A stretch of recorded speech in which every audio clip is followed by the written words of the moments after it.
அனைவருக்கும் வணக்கம். என் பெயர் ஹரிணி. நான் 7ஆம் வகுப்பு படிக்கிறேன். உங்களுக்காண்டி நான் ஒரு நாட்டுப்புற பாட்டு பாட போறேன்.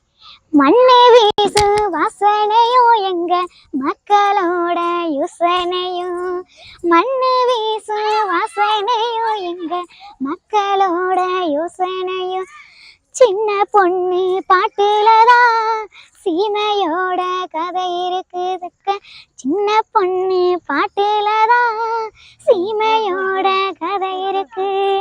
வாக்கிய வரப்பு பாட்டு பாடும் மயிலே வெளிய மறைச்சி ஆட்டம் போடு, வாக்கிய வரப்பு பாட்டு பாடும் மயிலே வெளிய மறைச்சி ஆட்டம் போடு.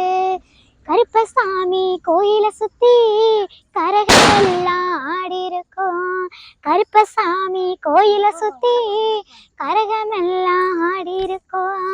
மண்ணு வீசும் வாசனையும் எங்க மக்களோட யோசனையும், மண்ணு வீசும் வாசனையும் எங்க மக்களோட யோசனையும், சின்ன பொண்ணு பாட்டுலதான் சீமையோட கதை இருக்கு, சின்ன பொண்ணு